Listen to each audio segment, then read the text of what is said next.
Thanks so much. Really appreciate the invite to come in and share some of our information today. So as Christine said, my name is Lindsay Baker, and I am the Research Director for the Missouri Budget Project.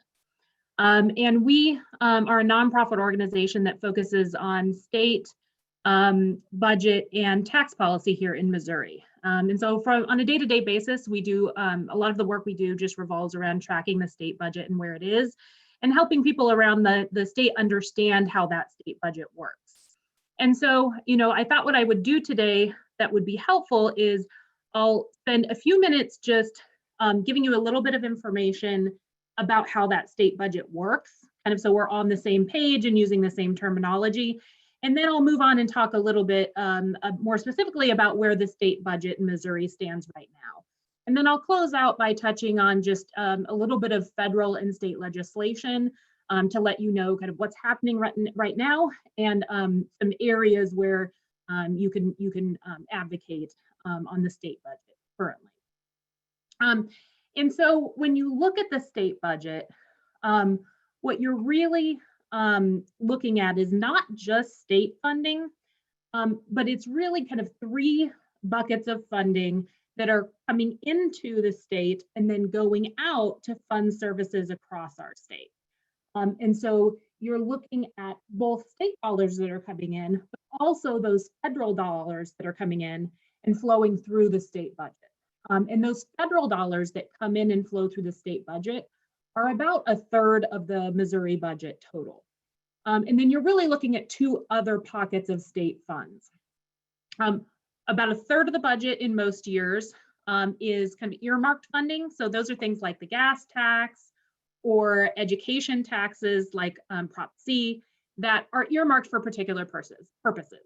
So those funds come into the state budget and they need to go back out and pay for particular things. So for the most part, those federal funds that flow in and those earmarked state funds that flow in, legislators don't have a lot of say in how those are spent.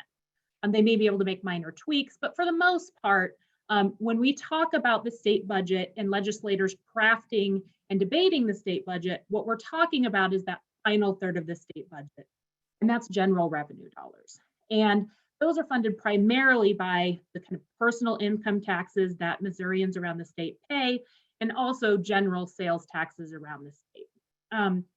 Small portion is also funded by corporate income taxes, and then kind of a range of other sources. But the bulk of that is paid for through those personal income taxes and sales taxes that people around the state pay. And that's about really a third of the total state budget. And so that's really important to keep in mind for a couple of reasons. One is that, when you're thinking about advocating around the state budget, you need to know what the programs or how the programs you care about are funded, because how that's funded depends who you might talk to advocate for that particular program. So even though a program flows through the state budget, if those dollars are coming primarily from federal sources, it may really be that you need to do some federal advocacy on that program rather than state advocacy. Whereas if the program is funded primarily by general revenue dollars, it's more likely that you need to do some state level advocacy around that program, or maybe it's a combination of both. So it's really important to understand that and to be able to track that down. And one thing that the Missouri Budget Project has done to be able to help people understand that and to be able to access that information more easily is we put together a resource called Everything You Ever Wanted to Know About Missouri's State Budget.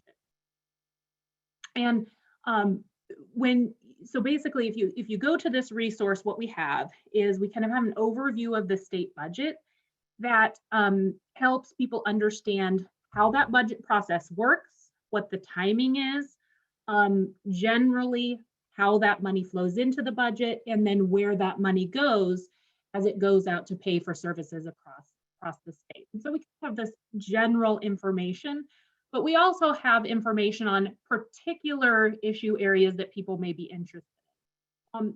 One of the things about the state budget is that, say, if you're interested, for example, in child welfare, or if you're interested in early education or a particular issue area, not all of the programs that house particular types of programs are housed in the same department. So often when you're looking for particular line items, one line item you're interested in might be in the Department of Elementary and Secondary Education, whereas another budget item you're interested in kind of the same topic area might be housed in the Department of Social Services. So it makes it difficult to find and track programs in your particular area of interest. So what we've done is we put together several different primers that help people kind of track those line items in the budget and be able to identify where they are. And so I'm going to drop that in the chat, the link to that resource in the chat. There's a lot of information in these primers, really too much to kind of go over today. But, I'd love for people to take a look at those. There's lots of graphics in there that can help people understand. I see a question in the chat about whether there's a flow chart or graph to help people remember those pots of money. And these primers are full of that type of information. I don't have anything to readily put up today, but all kinds of graphics and charts to help you remember how that process works in there. And so, really that's kind of what you need to know in order to start advocating around the state budget is, that general revenue versus federal revenue versus earmarked fund distinction. That's kind of key to all of it. And so, when we talk about the state of the state budget, which I'm going to move on to next, for the most part, what we're talking about is not kind of those broader sets of funds, but often when we talk about how the state budget is doing and particular cuts that might need to happen, we're really talking about that third of the budget, general revenue, because that's really where most cuts or changes in the state budget are going to be made. And so really important thing to keep in mind right now is with COVID and kind of the associated economic downturn, and really any economic downturn that happens, general revenue is really at risk. And that's because when the economy has a downturn, generally, without additional help flowing into the state, what happens is the general revenue funds decline. And that's because people are spending less money, right? So if people don't go out and spend money, then there are fewer sales taxes collected. If people are losing their jobs, then there are fewer income taxes collected.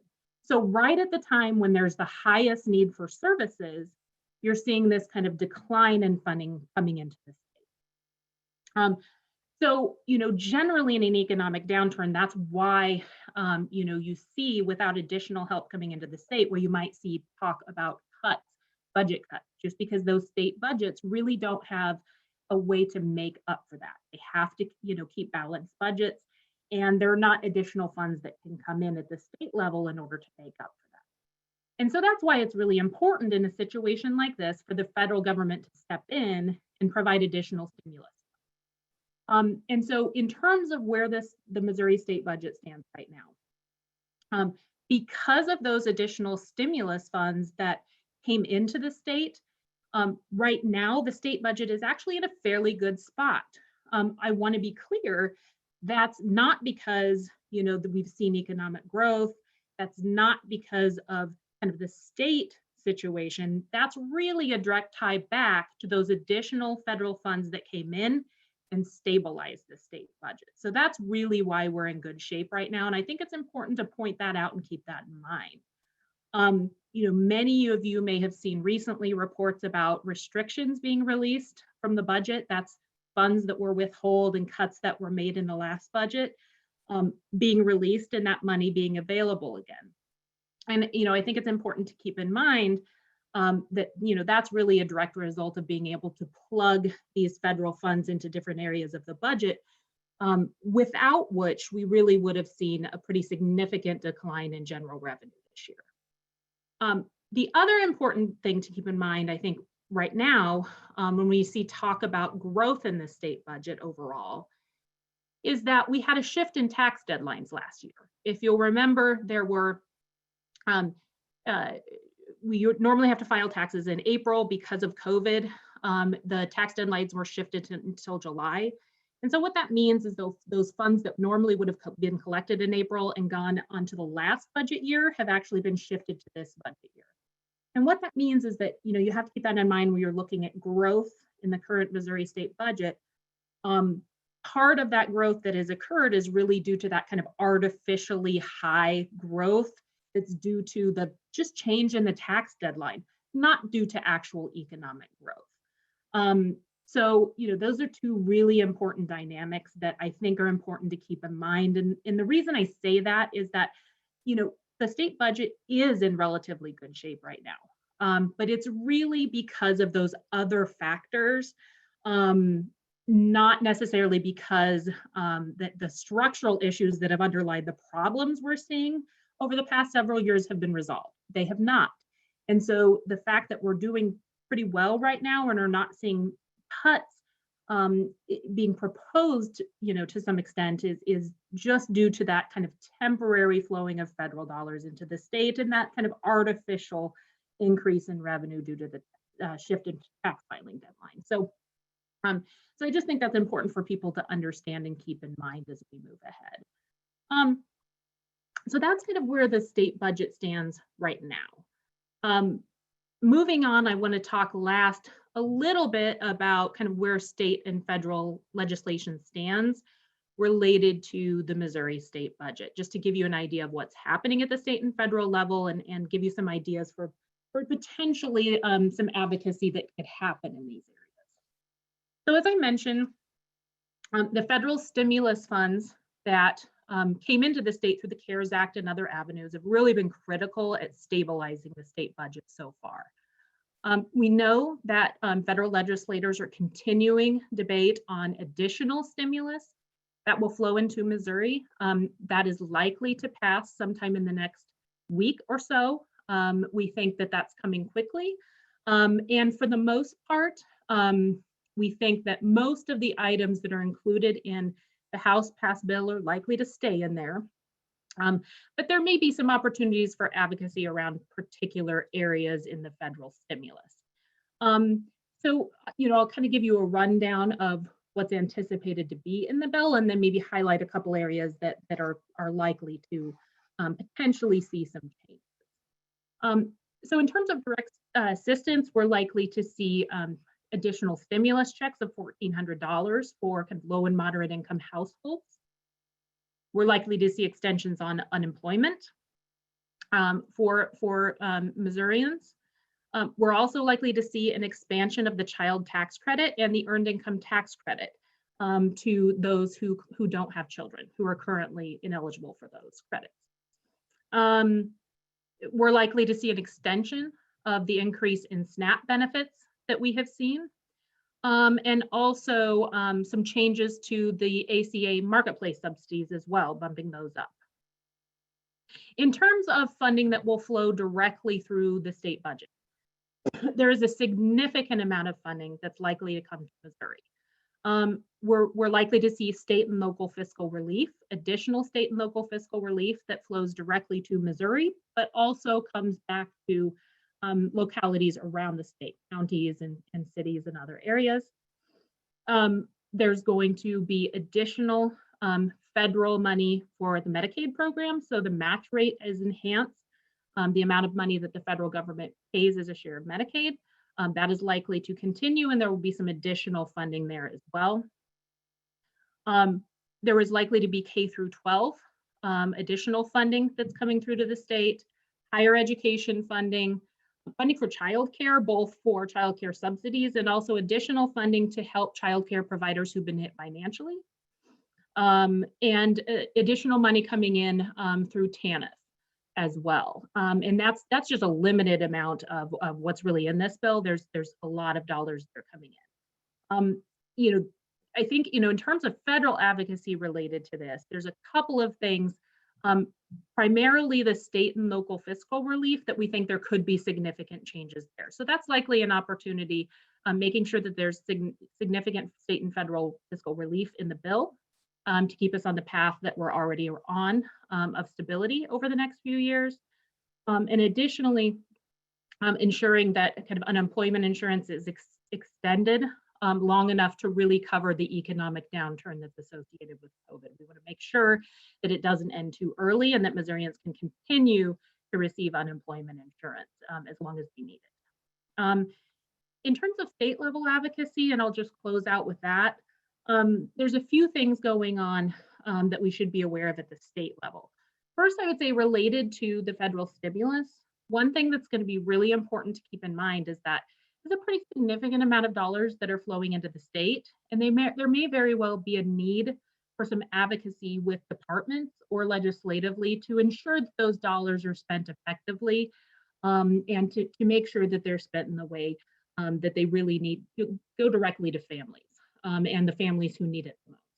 One example of this is the kind of the TANF funds that are coming in. There are some decisions that the state is going to need to make on how those funds will be spent. And so we do see some need, to advocate with the state to make sure that those dollars get directly to families and get there quickly enough to really help those families that are in need right now. Likely also would be some need for advocacy around how the child care funds are spent as well. And so, keeping an eye on that and making sure those are spent properly. Beyond that, in terms of actual state legislation that's happening now, I'd say there's a couple of things to keep an eye on. First, Medicaid expansion implementation is happening right now. Implementation would take place July 1st, would begin July 1st. And so a significant number of Missourians who have not had access to health insurance would now have access to Medicaid. We want to ensure that the Medicaid implementation stays on track.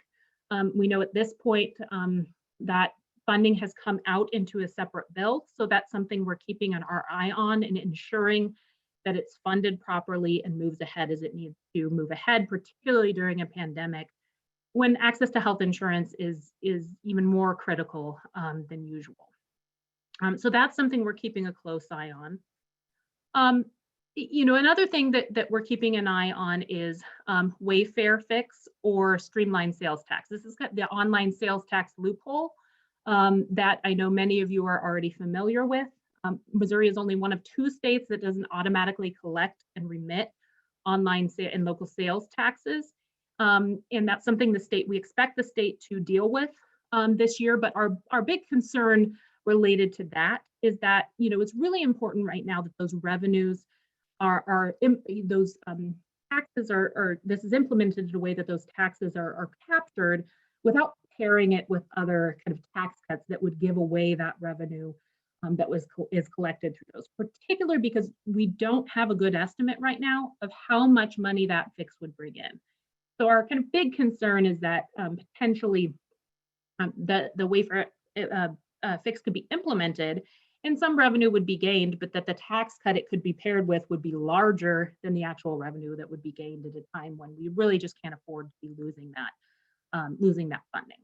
And so I think that's another thing that we really need to keep an eye on closely, is to make sure ideally that it passes cleanly without other things attached to it. So those are kind of the big things that are going on right now. And I'll kind of leave it at that. There's several other things happening, but I'll leave that at that for now, and happy to answer any other questions at the end or offline if we don't have time to get to anything. Thanks, Lindsay, so much. Now, Elle, feel free to jump on in. Great, will do. And I'm going to share my screen. Thank you, Lindsay, for all your advocacy at the state level. And thank you, Christine, for inviting me to talk about the People's Plan. And specifically, I'm going to be talking about aspects of the People's Plan that intersect with the city budget. And what the People's Plan is, I believe you heard about it at your last forum a little bit, but it is a comprehensive but also a dynamic policy platform designed to build power and redistribute resources in St. Louis. And we're starting out with a focus on the city because the city is obviously at a pivotal moment, but long-term we will be looking at both the regional and the state level. But I want to start actually by providing some regional context. We just got some great statewide context, and I'm going to bring it down to the city. And that's just by giving us an idea of the roughly $5 billion worth of revenues that public entities in St. Louis City and County work with. And if you a clarification, if you look up these numbers and match to the city budgets publicly, I cleaned out some intergovernmental transfers and kind of pass through monies here. So they're not one-to-one matches, but they give you the rough numbers. And so we've got the city at about $1 billion, the county at about 750 million, munis around the same, and credit where it's due, better together. We're the first to really consolidate all that information in one place. Though obviously don't love them on other fronts. And public schools are really the largest public entities, all property taxes, 1.65 billion, not including the pass-through monies. And then there's a bunch of other public entities like MSD, Bi-State, Zoo Museum District, and countless other special taxing districts. And all told, it's about $5 billion. About 2.3 billion of that is property taxes. Another billion or so is sales taxes. Another billion or so is utilities and enterprises. So that's stuff like the airport, water department, MSD charges, taxes on gas and electric. And then another billion is just other. So again, just kind of some broad framing. Want to talk about tax equity. And specifically the fact that overall St. Louis has a profoundly regressive tax structure. We can see this particularly clearly with sales taxes, where I know that's a little bit small, but it essentially shows that if you make less than $45,000, you're paying a 2% income tax in terms of your just local sales taxes. And that's just city and county, not counting a large state sales tax. Whereas if you make over $100,000, you're paying a 1% income tax, or the equivalent of a 1% income tax, which essentially means that poor people have a 1% earnings tax on their income that other folks don't have. And the reason for that is because wealthy individuals, first off, they don't consume as much, they save, and that's not taxable under the sales tax. And then additionally, the types of items that they consume are typically more services, which again are frequently not taxable under the sales tax. And I also want to, I put this chart together while my summer 2019 while I was at the Deaconess Center, and I want to do a quick shout out to JMO, who connected me to the Institute for Tax and Economic Policy, without whose insight this wouldn't have been possible. It's actually very tricky to estimate exactly marginal, it's called marginal propensity to consume, and I needed some expert help there. Additionally, I'm actually trying to do a tax burden analysis of property taxes as well, but it's very, very tricky, because essentially the question hinges on the incidence, how much landlords can pass on to their tenants, and that in turn hinges on bargaining power and the mobility of the tenants, and it just gets tricky very fast. But thankfully, we don't need all that to be able to see the inequity in property taxes. We can just look at Jennings and Clayton. 2 school districts, similar populations, Clayton over $1 billion in assessed value, Jennings 100 million. And then what that cashes out to in terms of the revenue per student. And there's some statewide formulas that redistribute that a little bit, or actually they don't redistribute those pots of money, but they provide Jennings with extra funds, but it doesn't fully balance it at all. And these numbers speak for themselves. And I want to close on this point about tax equity with that FDR quote, because we tend to naturalize the status quo and think that this is the way it's always been. But I want to just share 2 stories about potential different worlds that we could have been living in. And one is that during the radical Reconstruction period in North Carolina, radical Republicans created a statewide education system funded by a statewide property tax, a total pool. And of course, it was repealed when radical Reconstruction ended. And then on the opposite side of that coin, we have the fact that local sales taxes weren't really a thing until a lot of local and state governments ran into trouble during the Great Depression. And Mississippi was actually the first to pass a sales tax, and it was specifically designed. There was actually a headline that said, "Relief for property owners," and to shift that burden from wealthy white property owners to poor Black individuals. The flip side of this coin is expenditures, right? And that's also, we see inequity in the ways we allocate our budget. And like Lindsay, I'm going to focus on the general fund, but I do want to quickly touch on some of the other funds and why we focus on the general fund. The whole city budget is about $1 billion, closer to 1.1 billion. But 245 million of that is enterprises. That's the water department and the airport.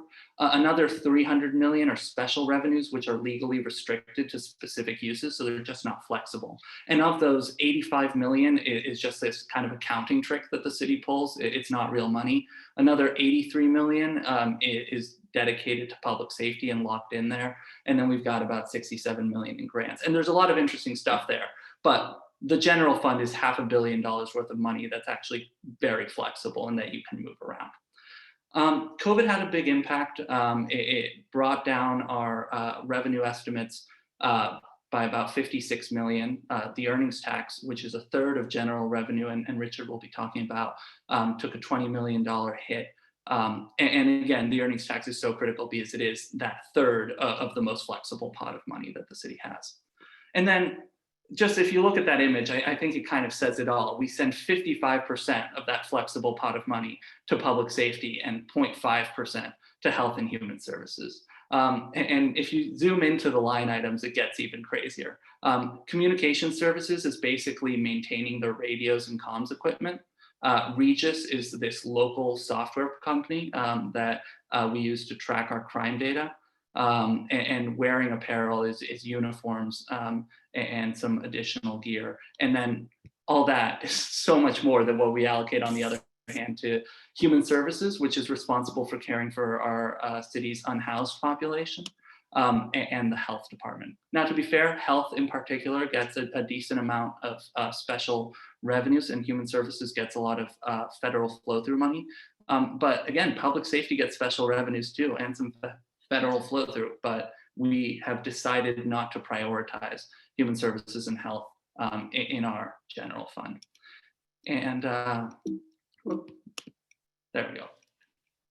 And I zoomed in on some specific contractual line items because I just think they're crazy and I'm curious who's getting all that money. But let's not get it twisted either. The real problem is salaries, overtime, benefits, workers' compensation. If you add it all up, the all-in cost just on these pure salary and benefits pieces is $140,000 per police officer.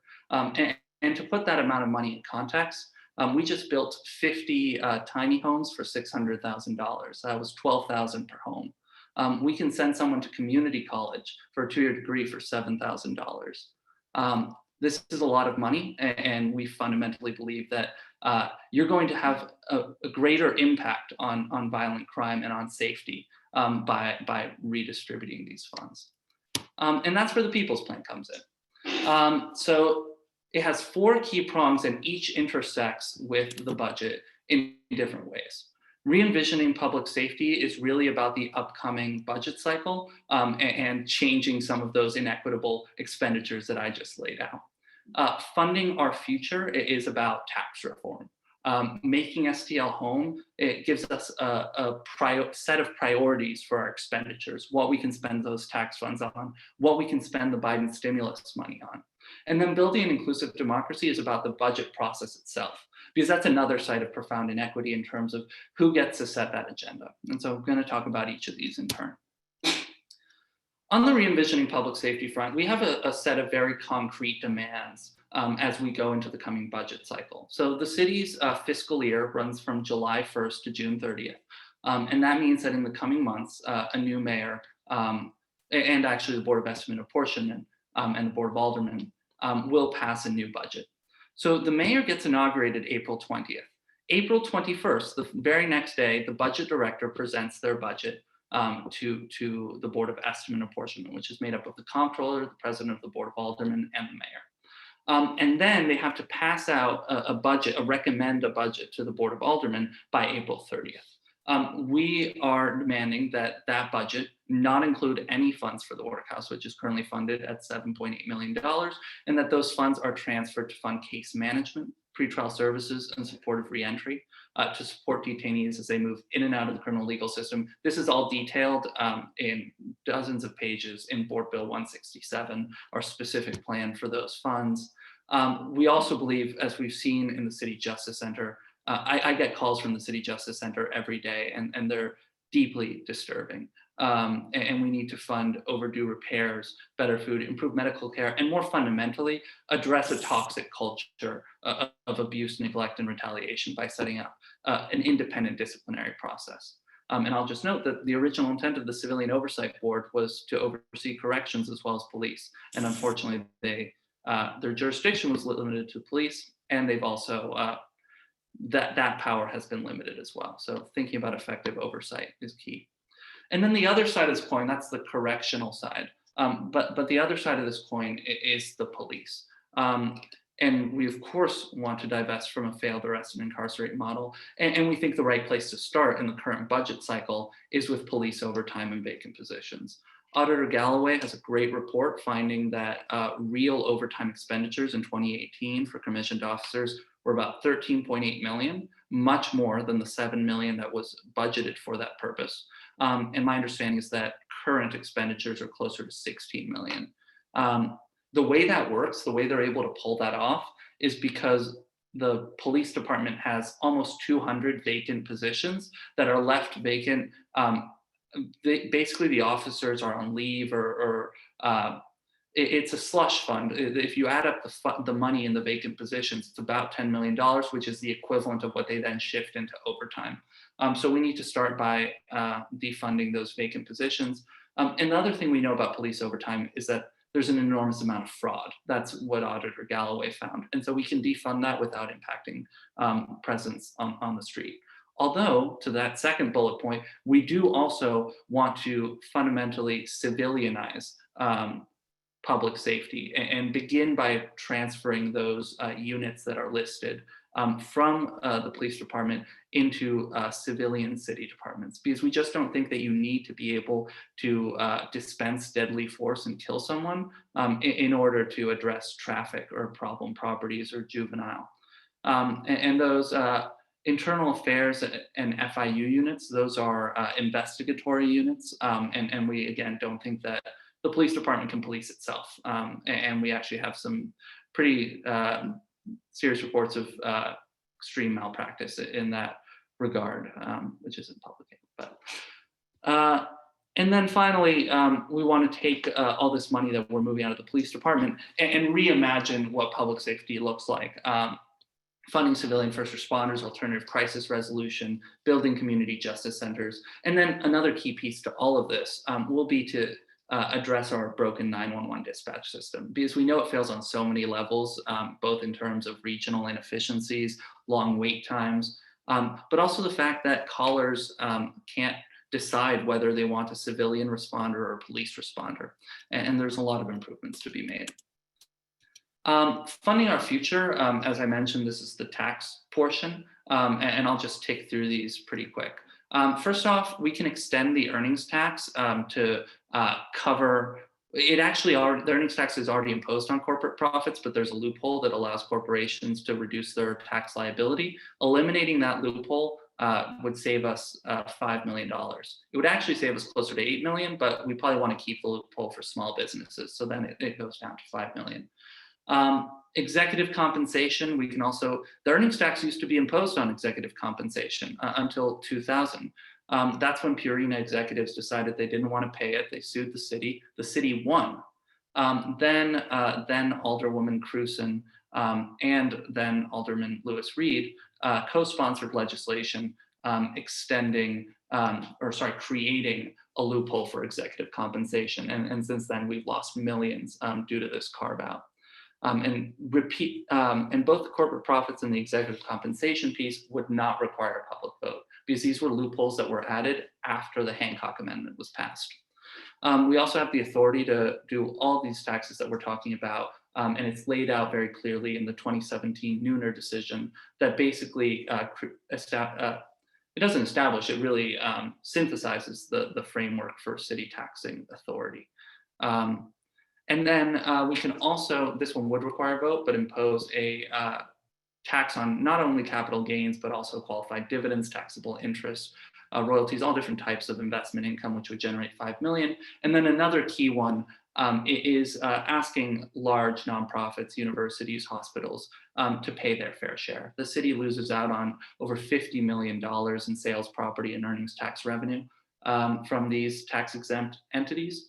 And we should ask them to either pay payments in lieu of taxes, or if they're not willing to do that, we do have the local authority to extend the payroll tax to cover nonprofits, which would generate $10 million off the bat. And that would require a public vote. We also obviously need to do incentive reform. We've lost out on an average of $50 million a year from TIFs and tax abatements. And this is just a social welfare program, really, for the wealthy. TIFs in particular for the well-connected, and tax abatements are a broader welfare program for homeowners. And there's no equivalent one, obviously, for tenants. Green taxes, I'm running out of time, so I'm going to tick through these pretty quick, but we do have the local authority for these. It makes sense to, gas tax has limited uses per the Missouri State Constitution, but the parking tax we can allocate towards transit.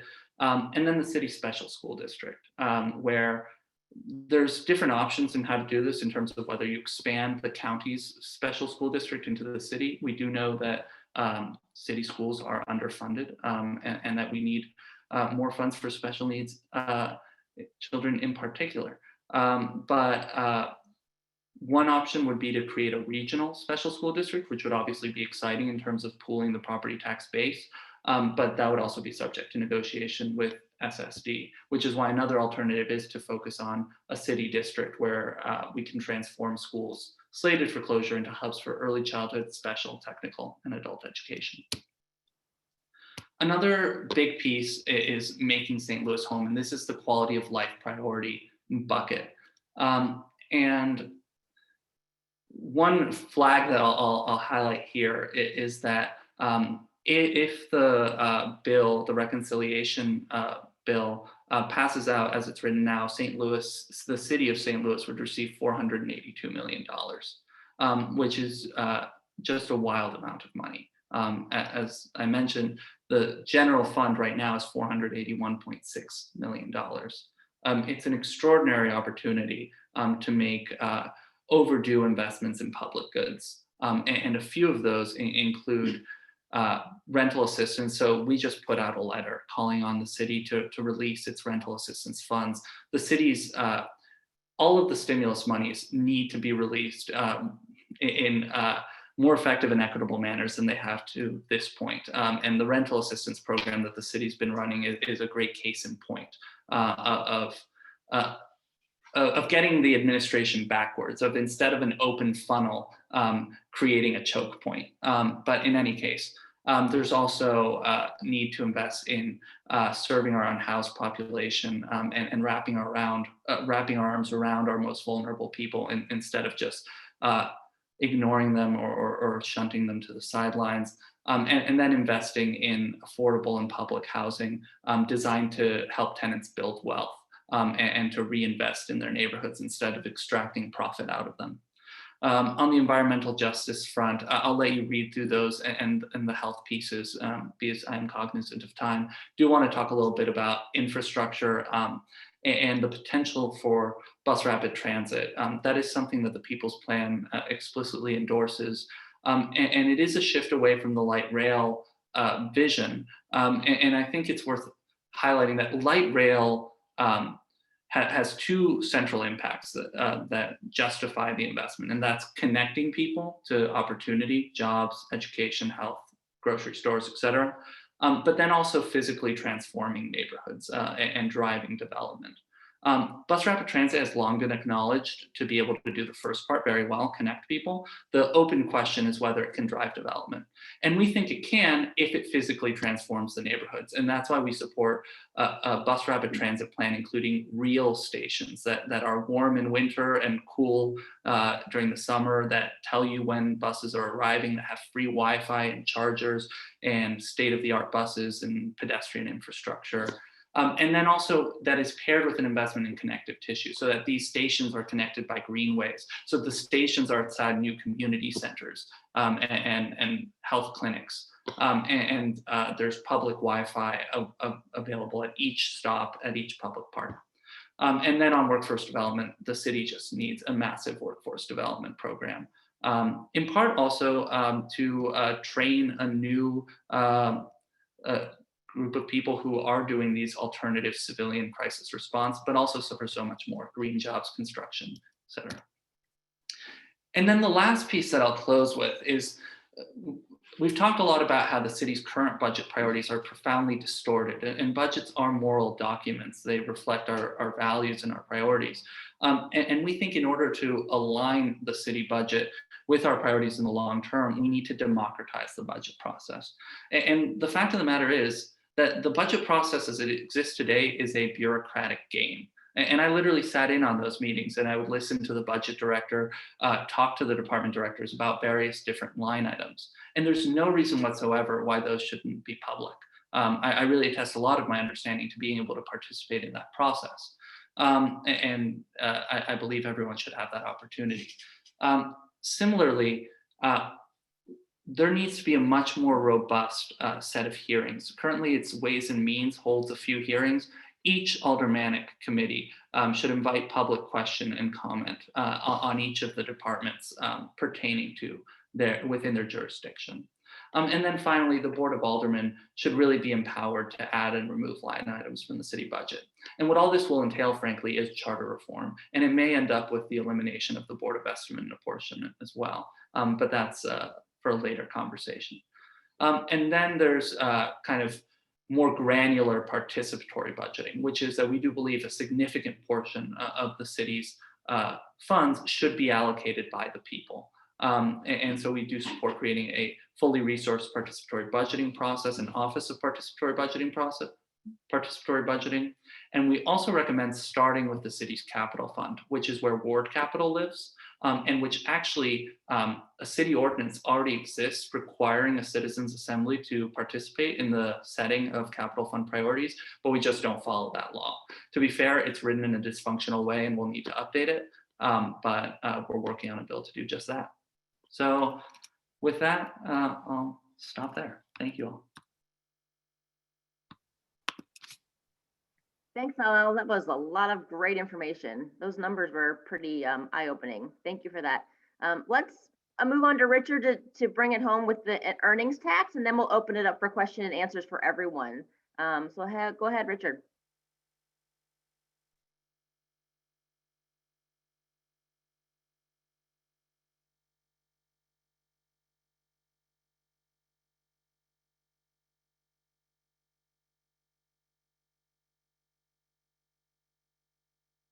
Okay, thanks, Christine. So again, my name is Richard Von Glahn. I'm the policy director over at Missouri Jobs with Justice, and I'll try to just run through here what is at stake with the earnings tax, which is on the ballot April 6th, I believe. So 1 month from now on the mayoral ballot in St. Louis. So real quick, just a background on Jobs with Justice Voter Action, sort of who we are, what we're about. You know, we're an organization that really works for economic and social justice.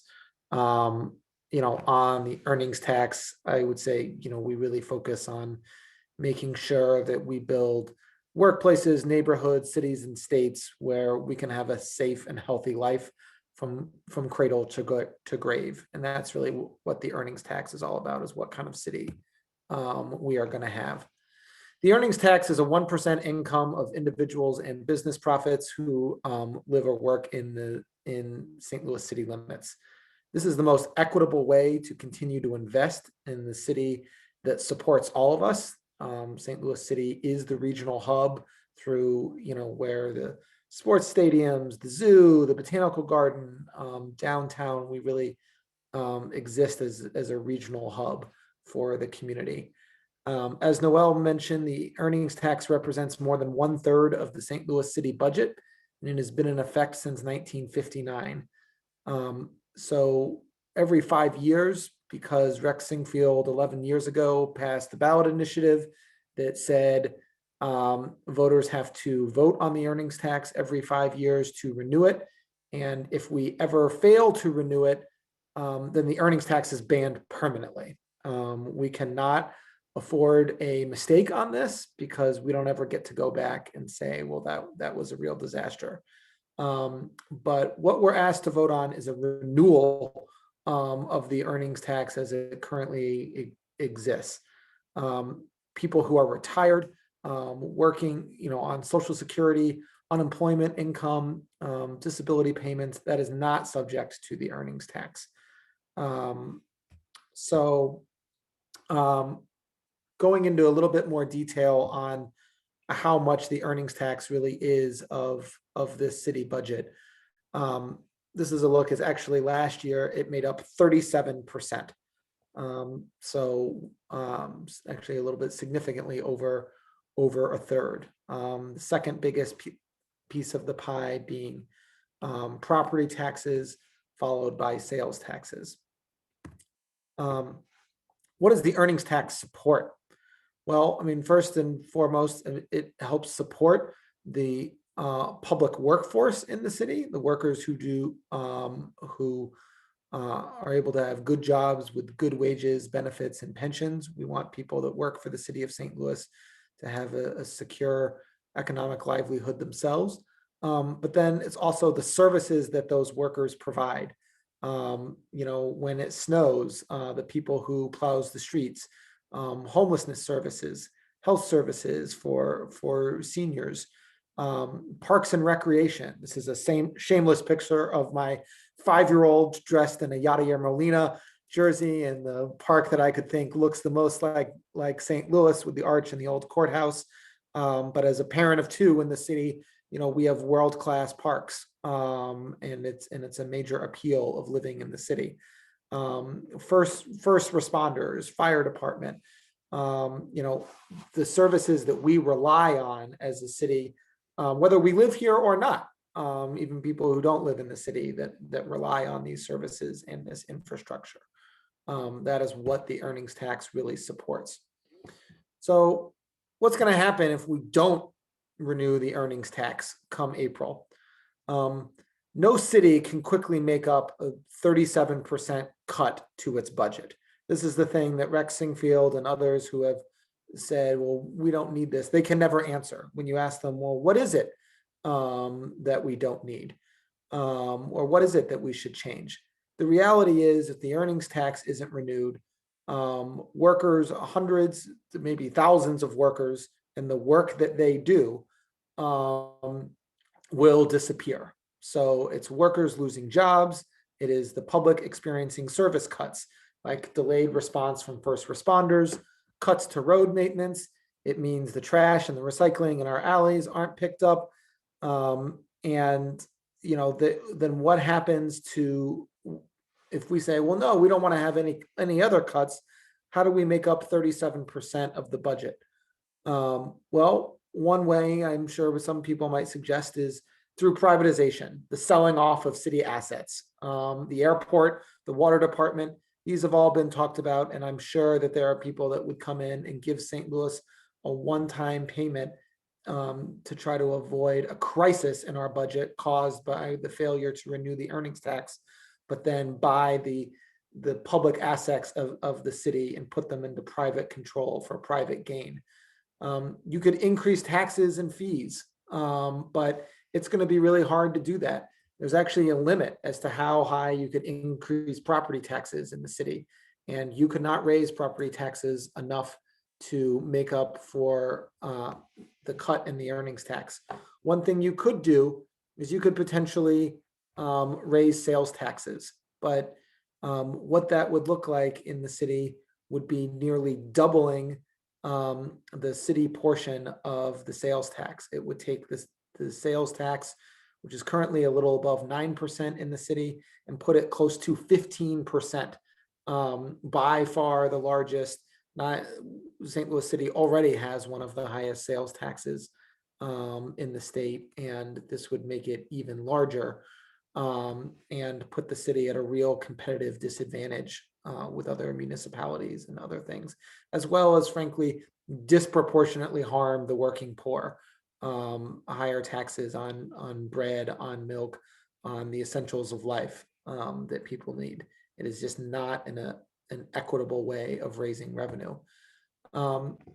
So why do we care about renewing the earnings tax? Our vision of Missouri is one in which the economy and public infrastructure are strong, and good jobs are plentiful. That, workers have the right to secure pay and good benefits, and that we've got economic security and a safe and healthy life from cradle to grave. The reality is the infrastructure that would be destroyed if the earnings tax went away would lead to harm in all of these ways. So Tuesday, April 6th is when the earnings tax is on the ballot. It will be question E on the ballot. Absentee voting for April has actually already begun. The last day to register to vote for the April municipal election is next week on March 10th. The last day to request an absentee ballot getting mailed to you is the 24th, and then really election day is April 6th.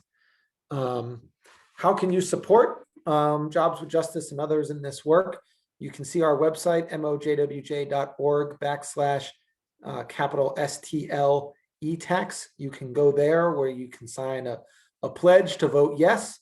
If you're part of an organization, you can ask your organization to join the coalition that is supporting a renewal of the earnings tax. Jobs with Justice is going to be doing phone banks at least on Tuesdays, probably Tuesdays and Thursdays. You can sign up to volunteer. We will be doing some lit drops and canvassing about this. And as always, I will always do a plug and say you can become a member of Jobs with Justice and help support all of this important work and the work going forward. So you can find information about all of that on our website. Again, www.mojwj.org. And that's it for me. I know most of your presentation was focused, St. Louis focused, but from my understanding, Kansas City is also doing this, right? Correct. Yes. Sorry. No, that's okay. I'm also on the St. Louis side, so I don't know as much about Kansas City, but I was under the impression that Kansas City also is doing this. Yes. Kansas City will have the information in Kansas City is essentially the same. Some of the budget numbers might be a little bit different, but again, in Kansas City, it is a third of the city budget. So in Kansas City, it is question 1 on the ballot for the Kansas City folks. And we are doing canvassing and phone banking and things into voters in each city. So if you're on one side of the state or the other, or if you're in neither of those cities, but you say this is really important to keep these cities strong, you can help us out. Thank you so much for that, Richard, and clarifying the Kansas City side for me. That's great. Let's open it up now for question and answers. Anybody have any questions for any of our panelists? You can type it in the chat or feel free just to unmute and ask for a question.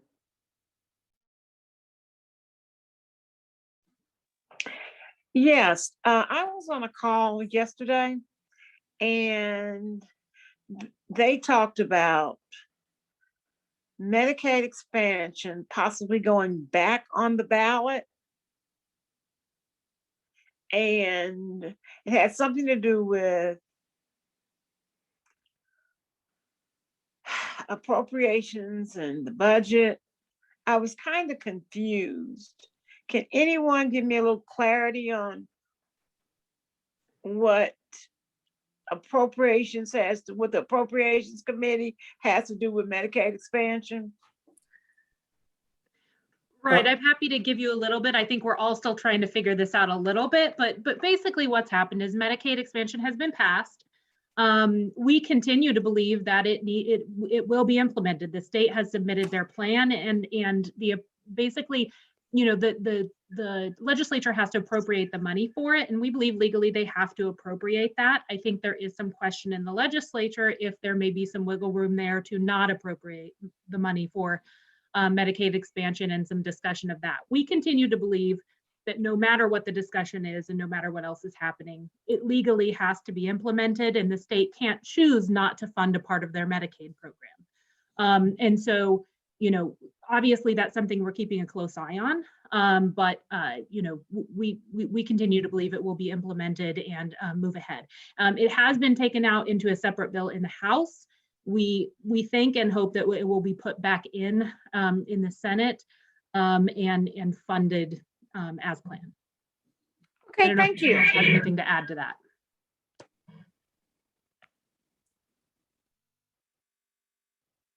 No, I think that's right, Lindsay. I mean, there might be politicians who choose to try to cast a vote or have a signal that they disapprove of what the majority of voters in this state did, but they can do so and they can be out of touch. But the reality is Medicaid expansion is part of our Constitution. It needs to be funded and go forward. I would be curious, this isn't my area of expertise, but there are a lot of out-of-touch legislatures in the Missouri legislature. What is the remedy if they choose not to appropriate it? Is it some sort of mandate? I mean, I think if, the first, it would work its way through the courts at that point, I would think. As I said, I continue to think that will not happen. But Richard may have more information than that, but I would think it would work its way through the courts at that point. Yeah, I mean, the legislature could theoretically cut funding to Medicaid, choose not to fund it, but that would mean the target of that wouldn't just be the expansion population, it would be everybody in the state. That would mean a cut to services to pregnant women, to children, to people in nursing homes, to people with disabilities that rely on Medicaid.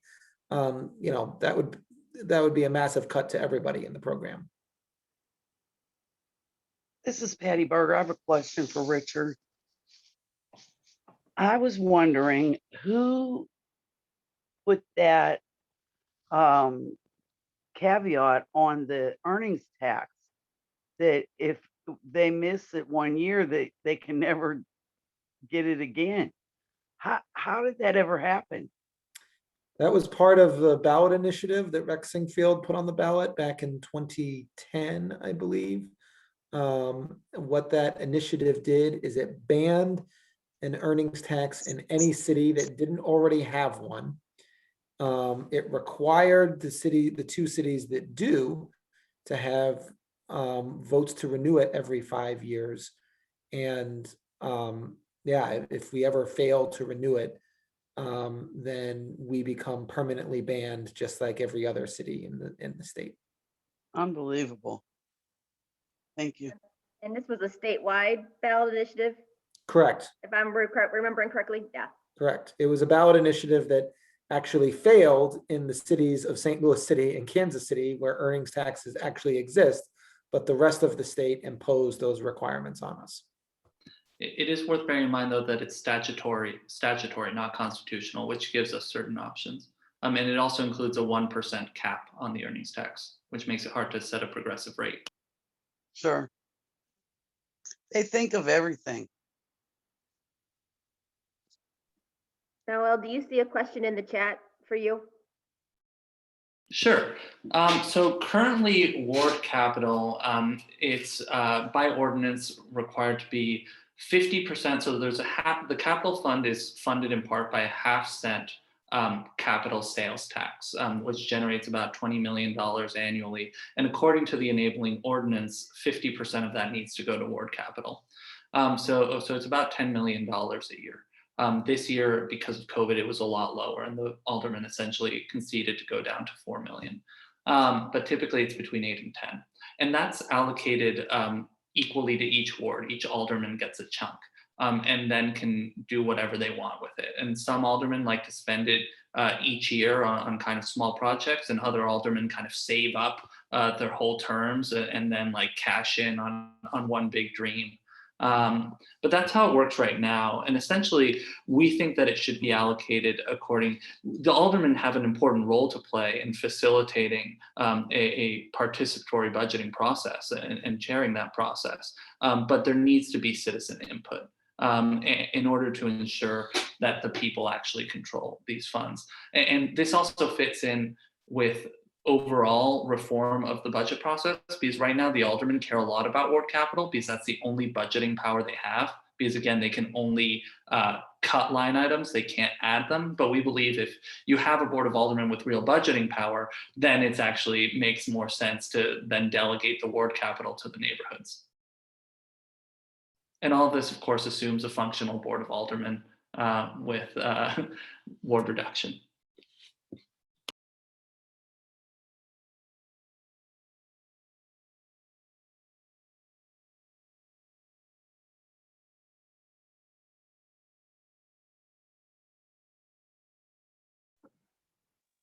Can anyone answer the questions that just went in regarding getting information about where you vote and all the issues that are going to be on the ballot?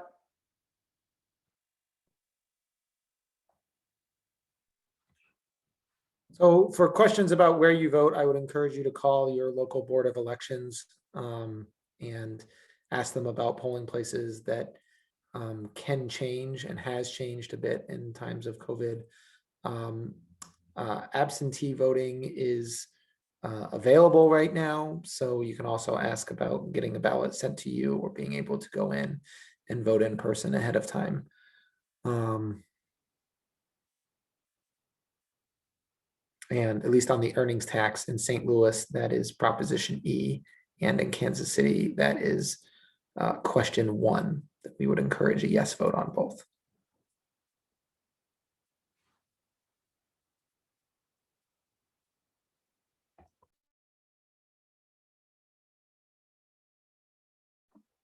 Does anyone have anything to comment on what Rosemary put in the chat?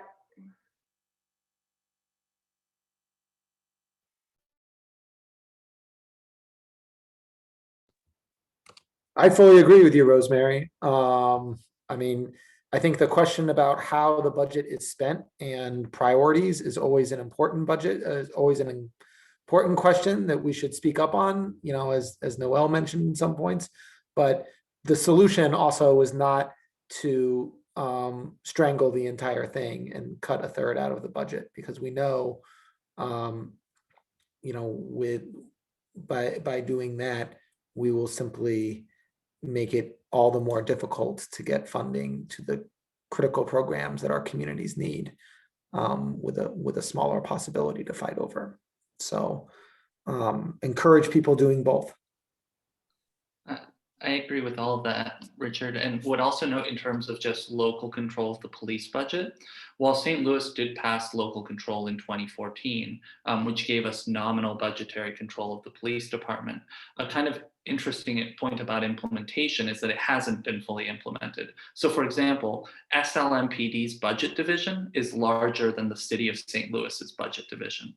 And what that means actually practically is that, first of all, it hasn't been consolidated, but if you look at the city's line item budget, it includes a single line item for 900 police officers, and then a single line item for 200 sergeants or what have you. And what that means is, say we chose to defund 25 police officers, we wouldn't be able to control which unit they came from.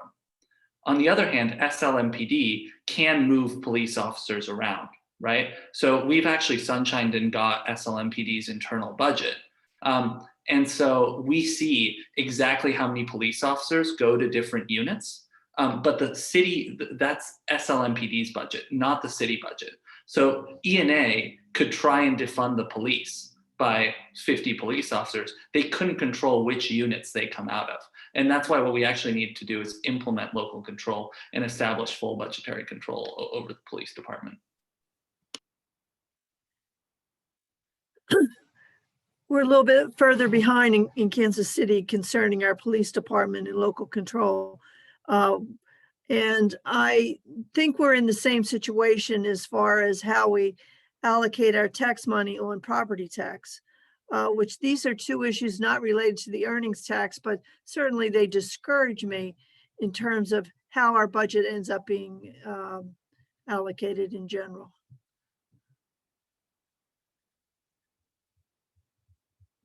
I'll also share that I really see the earnings tax. The earnings tax is, for me, one of the more equitable components of our tax regime, right? And especially if we were able to set it at progressive rates, that's really the next frontier with the earnings tax, frankly, also expanding it to the county. But those will both require superseding statutory limitations, which is only possible through certain processes. I agree with you on the earnings tax. It's just, and certainly support it. It's just, I'm concerned about all the other tax issues we have in Kansas City and the fact that state taxes as well are not taxing high earning people or corporate taxes out properly. That the burden is falling on basically middle income earners rather than where the money really is, so. Absolutely, and the same is true at the state level, of course, where we Right. have nominally progressive income tax, but all those tax brackets are jammed together, and it's effectively a flat tax. And I would add that, frankly, cuts to services will also disproportionately fall on the working poor Right. families. Right. So agree with all of that. One thing I would add to keep in mind that I didn't really have time to mention earlier, but just so it's on people's radars, we have tax cuts that were passed at the state level that are slowly even reducing those top tax rates further, and making our tax rate less progressive over time. And those are being slowly triggered as economic growth occurs. And one thing I would just put on your radar is that we think it will be triggered again this year, those tax cuts that were passed in 2014. So another tax cut, a broad-based top rate tax cut, will be passed this year. And unfortunately, being triggered not by economic growth, but being triggered by that kind of artificial inflation that's happening in the budget. We don't really anticipate that anything is going to happen surrounding that. We think it will be triggered and go into place, but clearly that's not what was intended with those triggers. It's clearly, those kinds of tax cuts that are happening both at the corporate level and those broad-based top rate tax cuts, they're not going to the people who need them the most. They're not targeted, and they cost the state a lot of money and a lot of cuts to services. Is there any, this is Jerry Tomachek, is there any statewide goal or impetus to try to overturn that ban on the earnings tax? Through different messaging. I know Rex Stinkfeld is quite the heavy hitter in statewide politics, especially local politics, but is there any push to overturn that earning tax ban? Tragically, I would say quite the opposite. There is some push legislatively to simply repeal the earnings tax in the cities, whether the residents of the cities want that or not. I will say there is a path to superseding it, which is through the Board of Freeholders here in St. Louis. Which does have, it's a constitutional entity set up, its mandate is set up by the Missouri Constitution, and there's Missouri Supreme Court precedent that it supersedes state law, state statute, and becomes the organic law. So that's long-term though. I wouldn't say that there's energy there immediately at this moment, but that is a legal pathway. Whereby you could expand the earnings tax into the county, set it at a progressive rate, and if you really wanted to, pool property taxes.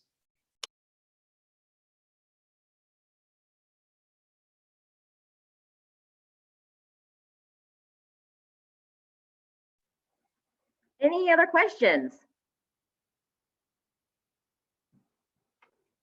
All right. Thank you all so much. Those was great, really great information. We really appreciate it. Just a couple announcements.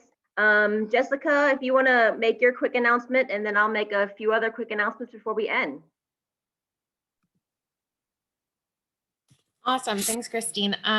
So I think some of you have already received this, but there is a small coalition, including Empower Missouri, ACLU, SLU, and a handful of others. Oh, that's the evaluation. I thought you were dropping the link.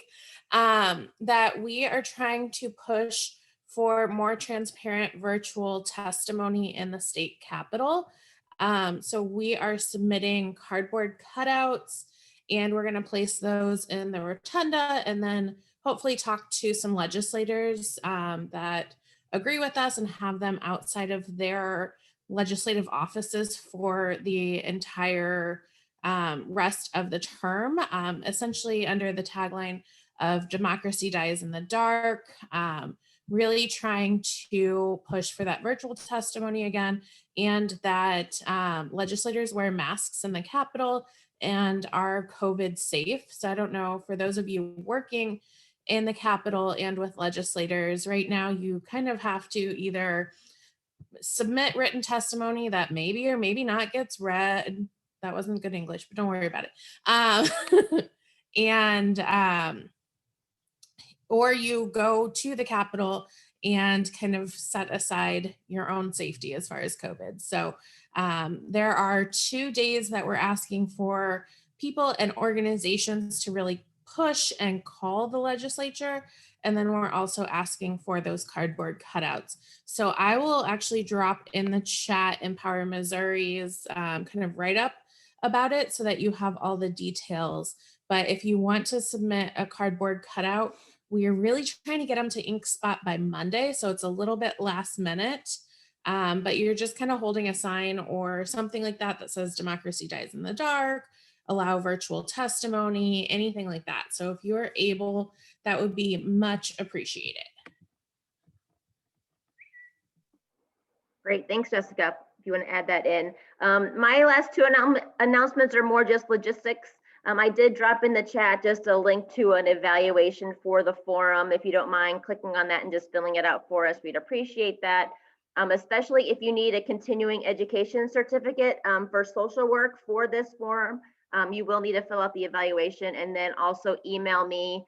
I'll just need to have your name and your mailing address and your last 4 digits of your social security number. So my email address is also in the chat. So I know a lot of you who are on do this every month, so you know the drill. But if you do need that continuing ed, please email me and I'll get that certificate over to you as well. Next month, our April forum, like I said, we'll be focusing on state level, what's happening in Jefferson City and how it affects all of us. We will have more in-depth updates on some of the policing reform bills that are moving through, either positive ones or negative ones, as the case may be. We'll dive deeper into Medicaid expansion, where it is, where it stands, what potential changes are in going through the legislature on that, as well as a few other points of interest happening in Jefferson City and how it affects us here locally. And then in May, we'll focus more on the federal level, and details of that will be coming as the month moves on. As a reminder, our forums this spring are the first Friday of the month at noon.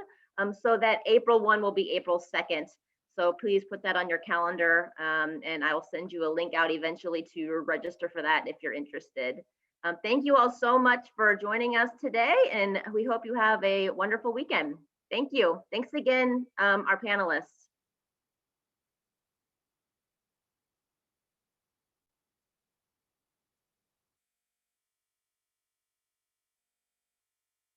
Hey, I think you're muted, Steve. Were you trying to talk to me?